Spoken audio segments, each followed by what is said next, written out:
Hello दोस्तों, स्वागत है एक बार फिर आपका अपने चैनल राजनीतिक चौपाल पर। हम लोग एनसीईआरटी कर रहे थे। एनसीईआरटी में क्लास 12th का एक चैप्टर कर चुके हैं। उसी संदर्भ में उसी को लेकर आगे हम लोग सत्ता के वैकल्पिक केंद्र आज करेंगे, जो कि दूसरा चैप्टर है। क्लास 12th क्लास की बोर्ड के एग्जाम्स नजदीक है। फरवरी में आपको भी पता है, जो बच्चे दे रहे हैं उनको भी ध्यान में रखते हुए आई थिंक 15 फरवरी को एग्जाम है 2024 में। उन्हीं उनको भी ध्यान में रखते हुए इस साल जो ऐड किए गए हैं टॉपिक्स, वो भी इसमें ऐड किए गए हैं, और जो कि एनसीईआरटी में ऑलरेडी हैं वे भी हैं। पहले हम उन टॉपिक्स को करेंगे जो कि बोर्ड के एग्जाम्स में आने हैं, ताकि बच्चे अपना देखकर निकल जाए। अगर आप कॉम्पिटिटिव एग्जामिनेशन की तैयारी कर रहे हैं या उसके अपने बेस के लिए आप एनसीईआरटी पढ़ना चाहते हैं, तो भी ये एनसीईआरटी का चैप्टर पूरा है। आप इसे करके आप पूर्णतः इस पर ज्ञान प्राप्त कर सकते हैं। एनसीईआरटी स्कैन करा कर नहीं पढ़ा रहा हूं, इसका मतलब ये नहीं है कि मैं अलग पढ़ा रहा हूं। ठीक, एनसीईआरटी का ही पूर्णतः जो उसमें छोड़ने लायक है छोड़कर, जो लेने लायक है लेकर, कुछ फैक्ट्स चेक करके और अपडेटेड फैक्ट्स के साथ मैं आपको यहाँ पढ़ाऊंगा। और इसमें ज्यादा मेहनत लगती है स्कैन करके पढ़ाने के उसमें। तो हेलो दोस्तों, मैं गोपाल जी ओझा स्वागत करता हूँ एक बार फिर आपका अपने चैनल पर। आइए ज्यादा देरी न करते हुए शुरू करते हैं अपनी क्लास को। हमारा चैप्टर है सत्ता के वैकल्पिक केंद्र। इसमें हम लोग जो पढ़ेंगे, पहले यूरोपीय संघ से लेकर चलते हैं कि यूरोपीय संघ की स्थापना कब हुई थी। तो देखिए, इसकी स्थापना हुई थी 1992 में। यूरोपीय संघ का स्थापना हुआ था मास्ट्रिक्ट संधि के द्वारा। ये ध्यान रखिएगा, किस संधि के तहत हुआ था, तो मास्ट्रिक्ट संधि के द्वारा। अगर आप नेट जेआरएफ दे रहे हैं तो भी आपको भी पता है कि उसमें भी बेसिक क्वेश्चंस या इससे बनते हैं, एनसीईआरटी से। और मैं बताते चलूंगा कि कौन कहाँ पूछा है, पूछा जाता है, तो ये आपको पूछा जाता है। ठीक है, ध्यान रखिएगा। यूरोपीय संघ की स्थापना किस संधि से हुई थी? मास्ट्रिक्ट संधि के द्वारा। हम बात करें कि अगर मार्शल लॉ की, मार्शल लॉ 1948 में लागू किया गया था, जिसके तहत यूरोपीय आर्थिक सहयोग संगठन, ठीक है, यूरोपीय आर्थिक सहयोग संगठन यानी organisation for Europe economic corporation की स्थापना की गई। ठीक, मार्शल योजना क्या है? तो मार्शल योजना अमेरिका ने 1948 से 1952 तक यूरोप की अर्थव्यवस्था को सुधारने के लिए, पुनर्गठन करने के लिए, उसको विकास करने के लिए, उसको जोर देने के लिए इसको इस पे हेल्प किया था। ठीक है, मदद की थी। क्लियर। उसके बाद से 1949 में यूरोपीय परिषद की भी स्थापना की गई। 1950 49 में, ये याद रखिएगा। 1957 में यूरोपीय इकोनॉमिक कम्युनिटी की स्थापना की 6 देशों ने मिलकर की थी। फ्रांस ने, पश्चिम जर्मनी ने, इटली ने, बेल्जियम ने, नीदरलैंड व लग्जमबर्ग ने। तो जर्मनी के बारे में हम आपको बताएं कि उस वक्त शीत युद्ध का दौर चल रहा था। तो जर्मनी हम अपने इससे पिछली क्लास में बता चुके हैं कि उस वक्त जर्मनी दो भागों में बटा हुआ था, पश्चिमी जर्मनी और पूर्वी जर्मनी। तो पश्चिमी जर्मनी जो था कि अमेरिका वगैरह को सपोर्ट कर रहा था, तो पश्चिमी जर्मनी इसमें गठन में उसने सपोर्ट किया। 1979 में यूरोपीय संसद का गठन होता है, ये ध्यान रखिएगा। और लास्ट में बताया कि 1992 में, ईयर याद रखिएगा कि कब गठन हुआ था यूरोपीय संघ का। ठीक, उसके बाद से अगर इसके उद्देश्यों की बात की जाए तो विदेश, एक समान विदेश और सुरक्षा नीति। चूंकि ईयू के बारे में हम आपको बताएं, यूरोपीय यूनियन की, तो वर्तमान में 27 सदस्य हैं। ठीक है, 27 सदस्य ने आपस में मिलकर, मान लीजिए 27 सदस्य हैं, ठीक है, एक अपने सबके लिए, इन 27 सदस्यों के लिए एक क्या बना रखा है, एक अपना इनका एक संसद है, संसद कह लीजिए। ठीक है, एक अपना झंडा है। ठीक है, एक अपना देखिए क्या है, एक अपना राष्ट्रगान है इन लोगों का, अपना झंडा है, स्थापना दिवस इनकी अपनी एक मुद्रा भी है, जिसको यूरो कहा जाता है ना, यूरो। तो ये लोग एक विदेश नीति और एक सुरक्षा नीति के भी उस पे हैं। न्याय तथा आंतरिक मामलों के लिए भी ये उस पर शांति से, प्यार से बातचीत करके, जब एक ही उसके अंडर है तो बातचीत करके ये लोग आपसी उसको सुलझाते हैं। वीजा मुक्त आवागमन, मान लीजिए जिसमें फ्रांस है, फ्रांस ये रहा, आपने फ्रांस का वीजा ले रखा है, फ्रांस चले गए, तो जरूरी नहीं कि अगर आपको क्रोएशिया जाना है तो आपको यहाँ का वीजा लेना पड़े वापस। नहीं, आप फ्रांस का वीजा से यहाँ भी जा सकते हैं, यहाँ भी जा सकते हैं, यहाँ भी जा सकते हैं, सब में इन 27 कंट्रीज में घूम सकते हैं जिन्होंने मान्यता प्रदान की है। ठीक है, देखिए उसके बाद से वीजा मुक्त आवागमन बता दिया हमने। एक समान मुद्रा का हमने बता ही दिया कि यूरो है वहां की इस वक्त की अब मुद्रा।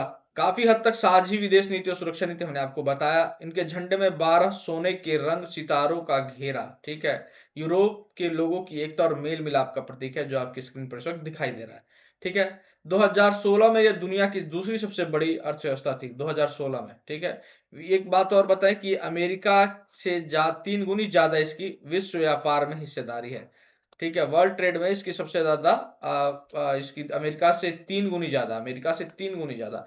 ये चीज ध्यान रखिएगा, किसी एक कंट्री की बात नहीं हो रही है, 27 कंट्रियों की लीग है, जब एक संगठन है जिसका नाम है ईयू, उसकी बात हो रही है। ठीक है, चलिए, इसकी जो मुद्रा यूरो के बारे में हमने बताया कि कहीं ना कहीं डॉलर के लिए खतरा है। हमने आपको बताया कि अमेरिका के सिर्फ एक यूएसडी जिसे कहते हैं, यूएस डॉलर, ठीक, अमेरिकी डॉलर, उसके लिए खतरा है। बट ऑब्वियस कि 27 देश उस पर काम कर रहे हैं और बाकी देशों के साथ उसी उसमें जो है वो अपना बिजनेस कर रहे हैं। ठीक है, व्यापार संगठन के अंदर, विश्व व्यापार संगठन के अंदर महत्वपूर्ण समूह के रूप में काम करता है।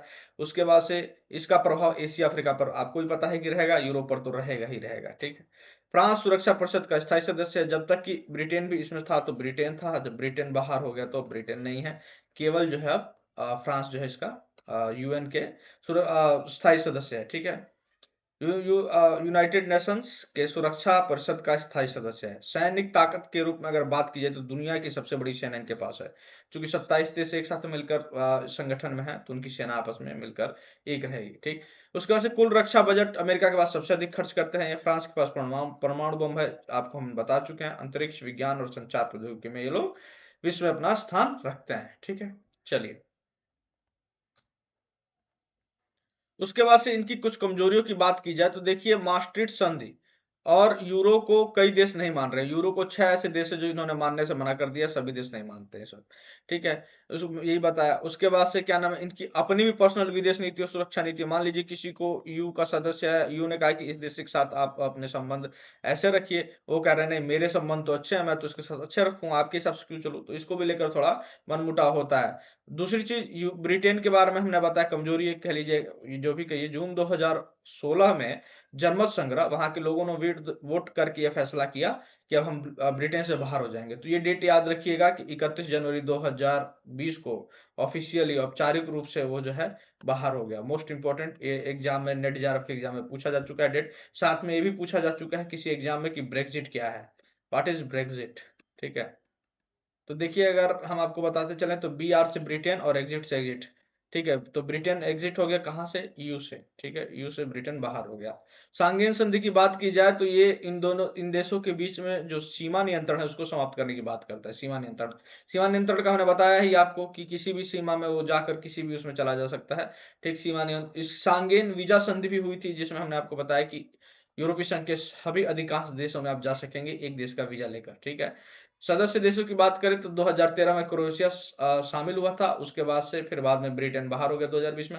वर्तमान में 27 सदस्य हैं, 27 सदस्य हैं। ठीक है, 27 सदस्य हैं, ये ध्यान रखिएगा। बाहर हो चुका है ब्रिटेन, क्लियर है। चलिए, अब अपने अगले पेज पर चलते हैं। दक्षिण पूर्व एशियाई राष्ट्रों का जो संगठन आसियान की बात की जाए अगर, तो इसका गठन 1967 में हुआ था। 5 देशों ने इस पर हस्ताक्षर किए थे, बैंकॉक घोषणा। ठीक है, ये याद रखिएगा, बैंकॉक घोषणा और 1967, ये बहुत ही इंपॉर्टेंट है, मोस्ट इंपॉर्टेंट। कौन से घोषणा के तहत, बैंकॉक घोषणा के तहत 5 देश थे। थाई मिसिफी करके याद रखिए, था से थाईलैंड, ई से इंडोनेशिया, और मी से मलेशिया, सी से सिंगापुर और फी से फिलीपींस, ऐसे ट्रिक बनाकर याद रखिए। बाद में 5 देश और जुड़े, ब्रुनोई, वियतनाम, लाओस, म्यांमार और कंबोडिया। यानी वर्तमान में कुल कितने देश हो गए, 10 देश सदस्य हैं इसके। इन्होंने अब यह अपना फैसला कर रखा है और एक नीति अपना रखी है कि अब हम एक देश को भी मेंबर के रूप में और शामिल नहीं करेंगे। यानी टोटल इनके पास 10 ही रहेंगे। अलग से ये लोग किसी देश के साथ 10+1 करके या किसी अन्य तरीके से भी ये लोग अपना वो डील करते हैं, लेकिन किसी को सदस्य नहीं बनाएंगे। आसियान के मुख्य उद्देश्य की बात करेगा तो अधिकतर प्रमुख संगठनों का उद्देश्य कुछ हद तक सेम रहता है, जैसे कि आर्थिक विकास को तेजी लाना, सामाजिक और सांस्कृतिक विकास करना।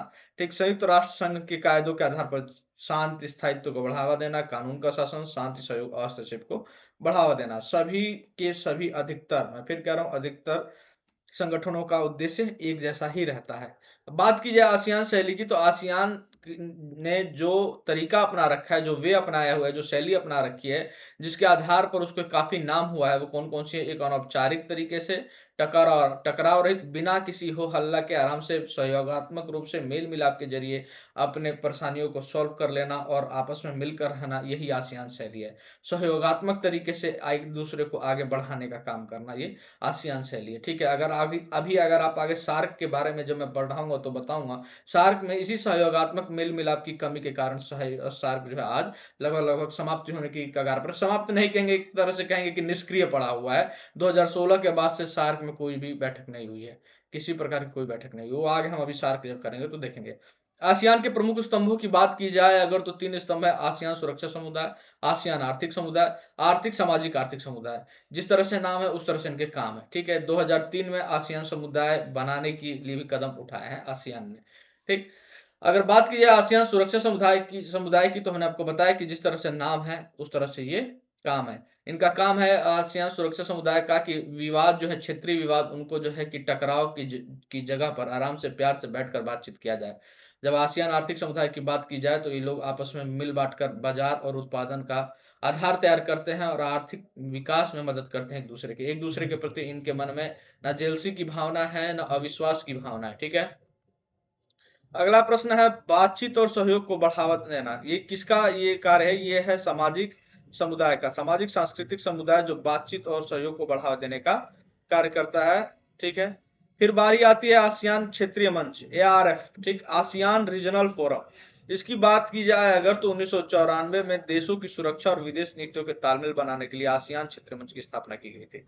क्लियर है। अगर बात की जाए इसके महत्व की कि आसियान का महत्व क्या है विश्व के लिए, भारत के लिए कैसे संबंध है, उसका महत्व किस रूप में लिया जाएगा, तो देखिए पहले तो मैंने आपको बताया कि आर्थिक संगठन है, वैसा ही बने हुए तेजी से विकास कर रहा है, इसका महत्व है भैया, इसका इंपॉर्टेंस है, ठीक है, उपयोगिता है, ठीक। इसने मुक्त व्यापार उस पर क्षेत्र बनाने पर ध्यान दिया। भारत इसके साथ कुछ देशों के साथ मुक्त व्यापार कर रहा है, ठीक है। देखिए फ्री ट्रेड एग्रीमेंट, ठीक। देखिए किस किस के साथ कर रहा है वो, भारत तो भारत हाल में मलेशिया, सिंगापुर और थाईलैंड के साथ मुक्त व्यापार कर रहा है, ठीक। 2010 से ये लागू हुआ है, ठीक है। उसने कंबोडिया और पूर्वी तिमोर के संकट को भी आसियान ने संभाला, ठीक। देखिए भारत की बात की जाए आसियान के संबंधों को लेकर तो यहाँ से 2 क्वेश्चन बहुत इंपॉर्टेंट बनते हैं। नेट जेआरएफ में तो ऐसे मैच करने के लिए दे देगा और फिर आप कंफ्यूज हो जाएंगे कि कौन से किस में मारे, ठीक है। तो लुक ईस्ट की पॉलिसी जो है 1991 में दी गई थी, ये ध्यान रखिएगा, मोस्ट इंपॉर्टेंट है, इसको याद रख लीजिए।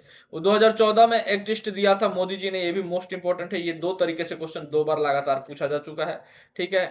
उसके बाद से बात आती है मुक्त व्यापार क्षेत्र की पहल पर। अन्य देश भी यही है कि एफटीए के लिए आसियान से लगे हुए। एफटीए हमने बताया कि फ्री ट्रेड एग्रीमेंट, ठीक है। चीनी अर्थव्यवस्था का उत्थान, ये भी आपके बोर्ड के एग्जाम्स में आएगा और ये टॉपिक बहुत इंपॉर्टेंट है। देखिए 1949 में आपने एक नाम सुना होगा माओ से तुंग, ठीक है। माओ से तुंग कहिए, माओ जेदांग कहिए, है ना। ये दोनों आदमी एक ही है, माओ जिसे कहा जाता है, माओवादी जिसे सुना होगा, माओवाद वो इन्हीं की देन है, इन्हीं की विचारधारा जो है वो माओवाद है। तो इन्होंने 1949 में क्रांति की थी, चाइना में साम्यवादी क्रांति, जिसके बाद से चीन में क्या हुआ कि साम्यवादी शासन की स्थापना हो गई। जैसे ही वो स्थापना हुई वहां पर उसने एकांतवास ले लिया, विश्व की अधिकतर दुनिया से वो कट गया और अपने आप को विकसित करने में बहुत सारे कार्य करने लगा। जैसे खेती से पूंजी निकालकर, खेती कराकर पैसा निकालकर सरकारी नियंत्रण वाले बड़े उद्योग में खड़े करने पर जोर लगा दिया, ठीक है। सरकारी नियंत्रण वाले यानी कि रूस वाला हमने पिछले क्लास में बताया था जब समाजवाद बता रहे थे, तो उसी तरह से इसने भी अपनाया और वही तरीका यहाँ भी था, ठीक है। नागरिकों को रोजगार, सामाजिक कल्याण और शिक्षा तथा स्वास्थ्य पर जोर दिया गया, क्योंकि समाजवाद है तो इस पर जोर देना इसका मुख्य विचार था, ठीक है। चलिए उसके बाद से अगर बात की जाए कि क्रोनोलॉजी क्या थी, क्रम क्या था इसके विकास का चीन में, तो देखिए चीन में विकास की क्रम की बात की जाए तो चीन 1972 में, पहला तो 1972 में इसने अमेरिका के साथ अब जो है इसने अपने संबंध बनाने शुरू किए, एकांतवास से बाहर आया। 1973 में वहां के प्रधानमंत्री थे चाउ एन लाई, उन्होंने कृषि, उद्योग, सेना और विज्ञान तथा प्रौद्योगिकी 4 में उन्होंने अब आगे कदम बढ़ाने शुरू किए कि अब हम आगे बढ़ेंगे। क्लियर है। 4 प्रस्ताव रखे आधुनिकीकरण के लिए, क्लियर है। आधुनिकीकरण, मॉडर्नाइजेशन के लिए उन्हें 4 जो प्रस्ताव रखे थे कि अब हम लोग भी आगे बढ़ेंगे। 1978 में उस वक्त के नेता थे देंग सियांगपेंग, ठीक है। इन्होंने चीन में आर्थिक सुधारों की घोषणा तथा खुले द्वार की नीति की घोषणा की कि अब हम लोग मतलब बाहर के साथ भी ट्रेड करेंगे, ठीक है। 1982 में खेती का निजीकरण किया इन लोगों ने, फिर 1998 में उद्योगों का निजीकरण कर दिया, ठीक है। एक है स्पेशल इकोनॉमिक जोन, इन्हें स्पेशल इकोनॉमिक जोन विशेष आर्थिक क्षेत्र बनाया। कुछ कुछ जगह होता है उसको जो है स्पेशल उसी के लिए इकोनॉमिक जोन के रूप में घोषित कर दिया जाता है। उससे ये हुआ कि इनको एफडीआई मिलने लगा, फॉरेन डायरेक्ट इन्वेस्टमेंट इनका होने लगा, विदेश से इनके यहाँ निवेश आने लगा, जिसका इन्होंने फायदा बहुत लिया है, ठीक है। और इसके निर्माण से व्यापार में, विदेश के व्यापार में बहुत ज्यादा ये लोग हाई पहुंच गए, और जिसकी वजह से आज चाइना बेशक खुद को ना कहे लेकिन वो डेवलप्ड कंट्री है, ठीक है। 2001 में चाइना ने जो है कि डब्ल्यूटीओ में शामिल हो गया, विश्व व्यापार संगठन में वो शामिल हो गया है, ठीक है। चलिए इसके जो इसने डेवलपमेंट किए उसके अगर नकारात्मक पहलू को बात की जाए कि क्या क्या उससे नेगेटिव इम्पैक्ट पड़ा है, क्या क्या हो रहा, तो सभी लोगों के वहां का विकास नहीं हुआ, आपको भी पता है। कोरोना उसी की देन है, ये भी आपको भी पता है, ठीक है। बेरोजगारी बढ़ी है, ठीक। महिलाओं के रोजगार और काम के हालात ठीक नहीं है, ये भी सही है। पर्यावरण का नुकसान हुआ, देख ही रहे हैं, हमेशा एक्सपेरिमेंट करता रहता है। आवाज नहीं, वहां अधिकार नहीं लोगों को कि आवाज उठा सके, लोग गायब हो जाते हैं, रोड रोलर तक चलाया जाता है वहां के बच्चों पर, आपको भी पता है। भ्रष्टाचार बढ़ा है, लोगों के बीच आर्थिक फासला बढ़ता जा रहा है, लोकतंत्र नहीं है, सबसे बड़ी बात लोकतंत्र नहीं है वहां पर, ठीक है। तो कहने के लिए कहता रहे, लेकिन दुनिया का सबसे बड़ा लोकतांत्रिक देश जो है वो भारत है, आपको भी पता है। महाशक्ति के रूप में अगर देखा जाए तो किस किस रूप में वो महाशक्ति है, तो विशाल आबादी है, भूभाग है बड़ा, संसाधन है उसके पास, रिसोर्सेज ज्यादा है, क्षेत्रीय स्थिति उसकी ऐसी है, तेज आर्थिक विकास कर रहा है, डेवलपमेंट कर रहा है। डेवलपमेंट की वह कीमत चुका रहा है और आने वाले समय में वो चुकाएगा, घबराइए मत। बात करें भारत और चाइना को लेकर बीच में कुछ समझौते या कुछ ऐसी तथ्यों की, जैसे पंचशील समझौता हुआ था। कब हुआ था? तो 29 अप्रैल 1954 को। ये डेट याद रखिएगा, बहुत इंपॉर्टेंट है, स्पेशली ईयर तो याद ही रखिएगा। 1954 में भारत के प्रधानमंत्री नेहरू और चीन के प्रधानमंत्री कौन थे? चाउ एन लाई, ठीक है। इन्होंने 5 सिद्धांत दिए, क्या था? एक दूसरे पर आक्रमण नहीं करेंगे, एक दूसरे के विरुद्ध आक्रमण नहीं करेंगे, आंतरिक मामलों में ना मैं बोलूंगा ना तुम बोलना, अखंडता को आदर बनाए रखेंगे, क्षेत्रीय अखंडता को कि ये तुम्हारा क्षेत्र है, ये हमारा क्षेत्र है, समानता और परस्पर मित्रता की भावना को बना कर रखेंगे, शांतिपूर्ण से अस्तित्व के साथ एक दूसरे के साथ जिएंगे, ठीक। लेकिन ऐसा हुआ नहीं, आपको भी इतिहास पता है। अफ्रीको एशियाई की बात की जाए, अफ्रीका और एशियाई एकता के बारे में, तो 1947 में भारत के नेहरू ने के नेतृत्व में एशियाई संबंध सम्मेलन का आयोजन किया गया था। लेकिन 1955 में, यहां से अब मैं जो लिख टिक करूंगा और मोस्ट इंपोर्टेंट लिखूंगा वो याद रखिएगा, क्योंकि ये आपके एग्जाम की दृष्टि से बहुत ही ज्यादा इंपॉर्टेंट है, चाहे आप कोई सा भी एग्जाम दे रहे हो, ठीक।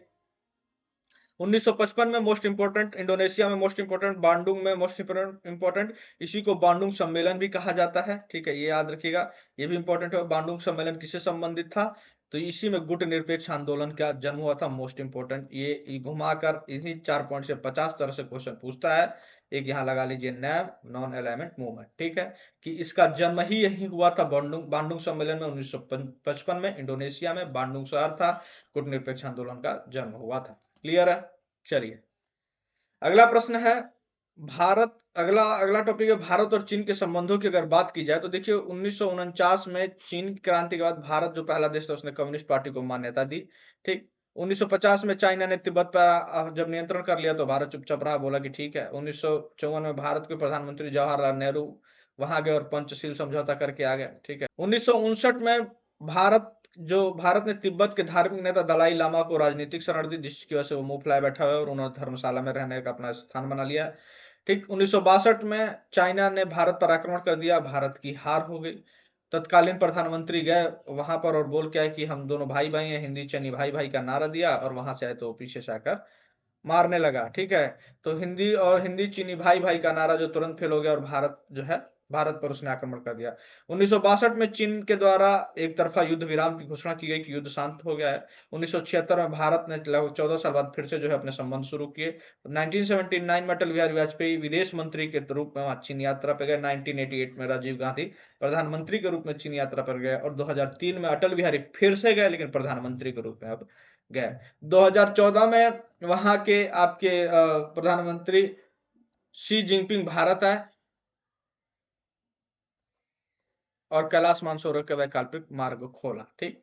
और बात की जाए अगर भारत चाइना के जो कुछ ऐसे मुद्दे जो कि विवादित हैं, जिन पर हमेशा टकराव की व्यवस्था बनी रहती है, तो उसमें एक तो है मैकमोहन रेखा। भारत तो मानता है, इस रेखा को मानता है सीमा, लेकिन वो नहीं मानता है, चाइना नहीं मानता, जो कि 1914 में बना था। इसको चाइना नहीं मानता है, बार बार जो है अरुणाचल प्रदेश को अपना हिस्सा बताता है, सिक्किम को भी अपना हिस्सा बताता रहा है, लेकिन वो बाद में सिक्किम को तो छोड़ दे, लेकिन अरुणाचल प्रदेश के लिए वो बार बार कहता रहता है। आपको भी पता है कि उसकी जो 5, अगर आप वो पढ़ेंगे आगे फ्यूचर में, तो आपको उसमें एक अरुणाचल प्रदेश है, आपको पता है, ठीक है। अगर बात की जाए, हमने दलाई लामा को शरण दे रखा है, तो उसको भाई थोड़ा दुख दर्द है, उसको लेकर वो करता है। चेन्नई की विस्तारवादी नीति, जिस पर हमने आपको बताया कि अरुणाचल प्रदेश को अपना हिस्सा बताता है, अन्य क्षेत्रों पर कब्जा करने के लिए हमेशा तैयार रहता है। जम्मू कश्मीर के भाग को भी वह अपने हड़पा हुआ है और हमेशा पुनः कोशिश करता रहता है। पाकिस्तान को समर्थन करता है, भारत के परमाणु परीक्षणों का विरोध करता है। भारत जो सुरक्षा परिषद में स्थायी सदस्यता चाहता है, तो उसमें विरोध करने वाला वही है, ठीक है। अगर इसकी बात की जाए भारत और चीन में जो युद्ध हुआ उसका क्या प्रभाव पड़ा, तो भारत के राष्ट्रीय स्वाभिमान को ठेस पहुंचे क्योंकि भारत हार गया था। ठीक है, प्रमुख कई सैन्य कमांडरों ने इस्तीफा दे दिया। उस वक्त के रक्षा मंत्री थे B.K. कृष्ण मेनन, उन्होंने भी इस्तीफा दे दिया था। नेहरू जी की आलोचना की गई। उपचुनाव में कांग्रेस की हार हो गई। 1964 में भारतीय कम्युनिस्ट पार्टी का विभाजन हो गया। आपको हम यहाँ बताएं कि CPI communist party of India 1964 में दो भागों में बट गया। एक था CPI के साथ M लग गया यानी CPI-M, और एक रहा CPI केवल। ठीक है, तो कम्युनिस्ट पार्टी ऑफ इंडिया और communist party of India Marxist. तो मार्क्सिस्ट से उन्होंने चाइना का समर्थन किया कि चाइना ने भारत को मारा है, वो अच्छा किया है, हम उसका सपोर्ट करते हैं। ठीक, ये देश के विरोध जाके उधर अभी भी ये है पार्टी। ठीक है, लेकिन जो ये CPI है, उन्होंने कहा कि नहीं नहीं, अपना विचारधारा समाजवाद सब अपनी जगह, लेकिन राष्ट्र अपनी जगह, हम भारत के सपोर्ट में रहेंगे। अब इसी के साथ लास्ट टॉपिक की अगर बात की जाए जो कि बोर्ड के उसमें भी इम्पोर्टेंट है और इस बार जुड़ा हुआ है, जापान। ठीक है, तो इसके बारे में, जापान और दक्षिण कोरिया के बारे में देख लेते हैं, उसके बाद से बोर्ड की क्लासेस खत्म। तो वो वे क्लासेस रहेंगी जो कि एनसीईआरटी में रेगुलरली रही हैं। ठीक है, 2017 में ये देखिए, 2017 में तीसरी सबसे बड़ी अर्थव्यवस्था थी। दक्षिण कोरिया 2017 में 11वीं अर्थव्यवस्था थी। अगर आप इसको ऐसे तालिका बना के लिखना चाहें इंडेक्स के रूप में तो भी कर सकते हैं, कोई दिक्कत नहीं है। उच्च हाई टेक्नोलॉजी के लिए मशहूर है, ये भी हाई टेक्नोलॉजी के लिए मशहूर है। ठीक, OECD का ये भी सदस्य है, OECD का ये भी सदस्य है। क्लियर है। उसके बाद से बात की जाए कि G7 का सदस्य है, एकमात्र एशियाई देश है, लेकिन ये नहीं है। ठीक, 1960 से लेकर 1980 के बीच में दक्षिण कोरिया के अंदर बहुत इकोनॉमिक जो है ग्रोथ हुआ, बहुत ज्यादा। इसको क्या कहा जाता है, इसको कहा जाता है हान नदी पर चमत्कार, ये इंपॉर्टेंट है। ठीक है, क्या मोस्ट इंपॉर्टेंट साउथ कोरिया में। ठीक, वहां की कंपनियों की बात की जाए साउथ कोरिया की, तो सैमसंग है। सैमसंग आप फोन यूज कर रहे होंगे, सैमसंग बहुत बड़ी कंपनी है, आपको पता है बहुत बड़ी कंपनी है। ठीक है, LG है, वो भी आपको पता है, हुंडई है, उसी की है। ठीक, उन्होंने सैन्य खर्चा में इसका 10वां स्थान है, अपने सेना पर बहुत ज्यादा खर्च करता है। वहीं अगर बात की जाए जापान की, तो जापान आपको पता है कि संयुक्त राष्ट्र संघ के बजट में अंशदान करने वाला दूसरा सबसे बड़ा देश है। संयुक्त राष्ट्र संघ में सबसे ज्यादा पैसा देने वाले में ये दूसरे स्थान पर आता है। इसके ब्रांडों की बात की जाए तो सोनी है, पैनासोनिक है, सोनी के कैमरा वगैरह, फोन वगैरह पहले आते थे, आपको पता है, कैमरा तो खैर भी आता है। कैनन भी देखिए। ठीक, होंडा इसी का है, सुजुकी इसी का है। और अगर सैन्य खर्च की बात की जाए तो 7वां सबसे बड़ा स्थान रखता है। क्लियर। इसी के साथ बोर्ड 2024 के जो टॉपिक्स थे वो हम कर चुके हैं, बोर्ड एग्जाम्स 2024 के। अब कुछ उन टॉपिक्स को करेंगे जो कॉम्पिटेटिव एग्जाम्स के लिए इंपॉर्टेंट है और एनसीईआरटी में रहे हैं हमेशा। चलिए, बात की जाती है सार्क की। हमने कहा था सार्क। सार्क की स्थापना हुई थी 1985 में। ठीक है, 7 दिसंबर 1985 में इसकी स्थापना हुई थी, ढाका में ये आयोजित किया था। इसका काठमांडू में इसका मुख्यालय है। ठीक है, 7 सदस्य देश हैं, भारत के जितने भी पड़ोसी देश हैं 7 मुख्य रूप से वे थे। वर्तमान में इसके 8 सदस्य हैं, हम आपको बता दें कौन कौन। भारत, मालदीव, पाकिस्तान, बांग्लादेश, श्रीलंका, भूटान और नेपाल। ठीक, लेकिन ये अफगानिस्तान कब जुड़ा 8वां, तो अप्रैल 2007 में नई दिल्ली में आयोजित 14वें शिखर सम्मेलन में। ये ध्यान रखिएगा, अफगानिस्तान को भी जोड़ लिया गया। कलर चेंज करके मैं आपको तुरंत मार्क कर देता हूं, अप्रैल 2007, याद रखिएगा कहा, नई दिल्ली में। कौन सा शिखर सम्मेलन, 14वां शिखर सम्मेलन। कहा, किस कौन सा देश, 8वां के रूप में अफगानिस्तान जुड़ा। क्लियर। उद्देश्यों की बात की जाए तो हमने आपको बताया कि सभी उद्देश्य सेम रहते हैं, आर्थिक और सामाजिक विकास। ठीक, लोगों का कल्याण, उनके जीवन में स्तर में सुधार लाना, संसाधनों का पूर्ण उपयोग, खेल तथा सांस्कृतिक आदान प्रदान, तकनीकी, कृषि और ग्रामीण विकास। क्लियर है। चलिए अपने अगले पेज पर चलते हैं और देखते हैं कि हमारा अगला पेज किससे संबंधित है। सार्क की उपलब्धियों की बात की जाए कि सार्क ने क्या क्या उपलब्धियां हासिल की हैं, तो सार्क की उपलब्धियों में है 2005 में सार्क विकास निधि, ठीक है, की स्थापना की गई। सार्क खाद्य बैंक योजना सभी देशों को सहयोग से चल रही है। ठीक है, और भारत ने भूटान में रोगों के निदान की तकनीक विकसित करने में सहयोग दिया। ठीक है, सार्क सम्मेलनों की अगर बात की जाए, इसमें मोस्ट इंपोर्टेंट है 1993 में ढाका में आयोजित 4थे शिखर सम्मेलन में दक्षिण एशियाई वरीयता व्यापार समझौता साप्टा, ठीक है, इसको अपनाया गया। मोस्ट इंपोर्टेंट 2004 में, ये भी बहुत इंपॉर्टेंट है, लेकिन ये फेल हो गया। फेल क्यों हुआ हम बताते हैं। 2004 में इस्लामाबाद में आयोजित 12वें शिखर सम्मेलन में दक्षिण एशियाई मुक्त व्यापार समझौता हुआ, लेकिन यह जो है फेल हो गया, संदेहों के कारण फेल हो गया। अगर यह योजना, अगर यह प्लान सही हो गया होता तो आज बताइए बिजनेस के लिए फ्री में आराम से ये ट्रेड हो रहा होता। ठीक है, मुक्त व्यापार हो रहा होता। ठीक है, 8 देशों के बीच में, लेकिन ये फेल हो गया सिर्फ पाकिस्तान की वजह से। 2007 में नई दिल्ली में हमने आपको बताया कि 14वें शिखर सम्मेलन में अफगानिस्तान को 8वें सदस्य के रूप में शामिल कर लिया गया। ठीक है, इसकी असफलता के कारणों की बात की जाए अगर, तो देखिए एक दूसरे पर इन लोगों को विश्वास नहीं है, अविश्वास है, एक दूसरे पर विश्वास नहीं करते हैं। इन लोगों के बीच में भारत के वर्चस्व का डर है कि भारत बहुत तेजी से ग्रो कर, और वो है डर इनका जायज है, भारत कर रहा है कल को दबा देगा इन सबको, खासतौर से पाकिस्तान को। पाकिस्तान आतंकवादियों से संबंध रखता है, अब डर है तो क्या किया जा सकता है ना। अब डर है तो बताइए आप ही क्या किया जाए, हम लोग को डर नहीं ना होना चाहिए। बांग्लादेश में उग्रवाद है, बांग्लादेश में उग्रवाद रहता ही है, भारत पाकिस्तान के बीच तनाव हमेशा बना हुआ है। 19वां शिखर सम्मेलन 2016, हमने बताया कि 19वां शिखर सम्मेलन 2016 में होने वाला था इस्लामाबाद में, लेकिन नहीं हुआ, पाकिस्तान में होने वाला था, और उसी वक्त भारत के साथ उसने जो कुछ घटना घटित हुई, भारत ने पाकिस्तान जाने से मना कर दिया, जिसके बाद से बाकी सभी देशों ने भी पाकिस्तान में जाने से मना कर दिया, और वो बाइकआउट हुआ, और 2016 से लेकर आज लगभग दिसंबर खत्म खत्म होने पर है, 2024 शुरू होने वाला है। 2024 तक कोई भी समझौता सम्मेलन नहीं हुआ है, सार की कोई कोई बैठक नहीं हुई है, आपको हम बताते चले। क्लियर है? चलिए, BIMSTEC bay of Bengal initiative for multi sectoral technical and economic cooperation, BIMSTEC Bengal की खाड़ी व क्षेत्रीय तकनीक व क्षेत्रीय तकनीक और आर्थिक सहयोग उपक्रम। इसमें 7 सदस्य हैं। ये 7 सदस्य कौन से हैं? भारत है, यह अरब सागर है, ठीक है, ये पेनिनसुलर इंडिया है, मतलब प्रायद्वीपीय भारत का नीचे का पार्ट है, ये बंगाल की खाड़ी है।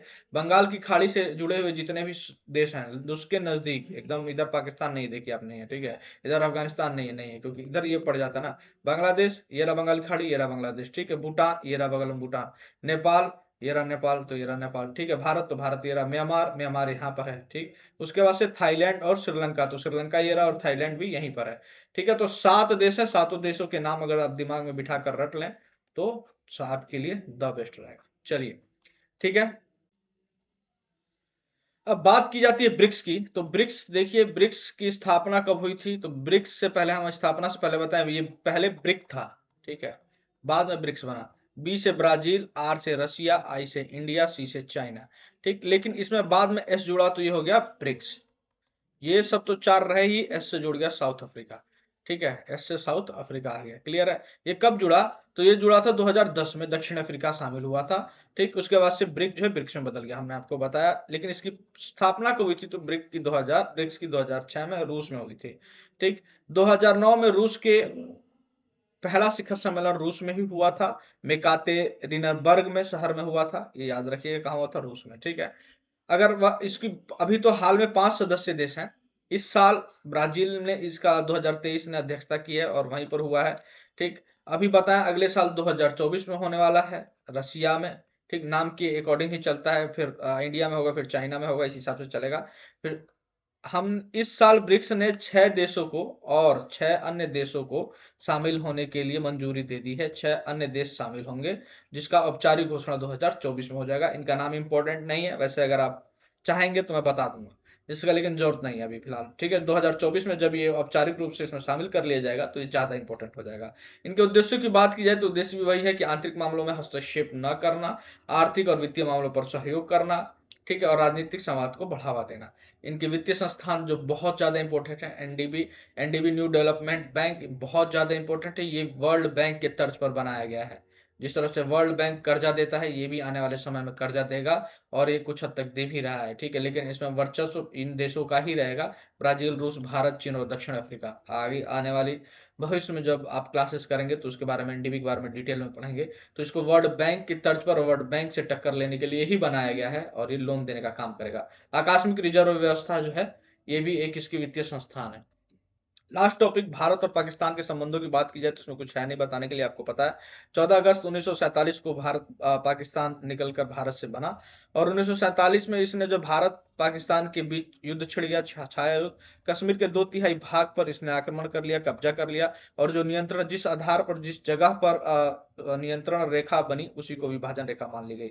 यहाँ तक आप आ गए हैं, ठीक है, भारत की सेना यहाँ तक है, तो भारत का इधर हो गया, आपका इधर है तो इधर रह गया, ठीक है। ये 1947 में हुआ था, ठीक। लेकिन 1960 में विश्व बैंक की मध्यस्थता से, ये आपको याद रखना है, मोस्ट इंपोर्टेंट वो है, आपके जीएस के लिए भी इंपॉर्टेंट है, आपके नेट जेआरएफ के लिए भी इंपॉर्टेंट है, और अगर वन लाइनर के लिए हैं तो भी इंपॉर्टेंट है, आप अन्य एग्जाम भी दे रहे हैं तो भी इंपॉर्टेंट है। क्यों इंपॉर्टेंट है? नेहरू सिंधु जल संधि किस किस के बीच हुई? तो नेहरू और जनरल आयूब खान वहां के ये प्रधानमंत्री थे। 1960 में हुई, किसकी मध्यस्थता से हुई? तो वर्ल्ड बैंक की मध्यस्थता से हुई। यहाँ से 4 प्रकार के प्रश्न बनाए जाते हैं। ये आपके एग्जाम के लिए बहुत ज्यादा इंपॉर्टेंट है, मोस्ट इंपॉर्टेंट है, याद रखिए, बार बार पूछता है, जब जब कोई बात आती है तो पूछता है। 1965 में पाकिस्तान ने भारत के गुजरात पर और कश्मीर पर आक्रमण किया, ठीक है। भारतीय सेना ने मारते मारते लाहौर तक घुस गई और खूब मारा, ठीक। सोवियत संघ की मध्यस्थता में भारतीय प्रधानमंत्री लाल बहादुर शास्त्री, ये याद रखिए किसकी मध्यस्थता में, ठीक। तो सोवियत संघ की मध्यस्थता में लाल बहादुर शास्त्री। पाकिस्तान के जनरल आयूब खान, ठीक है। 1966 में ताशकंद समझौते पर हस्ताक्षर हुए, ठीक है। और वहीं पर लाल बहादुर शास्त्री जी है जो है उनकी मृत्यु हो गई, ठीक। फिर 1998 में फिर इसने अटैक किया, फिर मार खाया और फिर हाल में ही वही काम कर रहा है, आपको भी पता है। तो चलिए, ये छोटी सी एनसीईआरटी की क्लास आपको कैसी लगी हमें कमेंट करके बताइएगा। अगर आप नए हैं तो चैनल को सब्सक्राइब करिए, बिना सब्सक्राइब किए मत जाइए। अपने दोस्तों को शेयर कीजिए अगर आप बोर्ड के एग्जाम दे रहे हैं, ताकि उनको भी इसका बेनिफिट मिले। और मन लगाकर पढ़ाई कीजिए। चैनल को तो आप सब्सक्राइब करेंगे, वीडियो को लाइक करेंगे, शेयर करेंगे, कमेंट करना बिल्कुल मत भूलिएगा। मिलते हैं अपने नेक्स्ट वीडियो में, तब तक के लिए जय हिंद, जय भारत।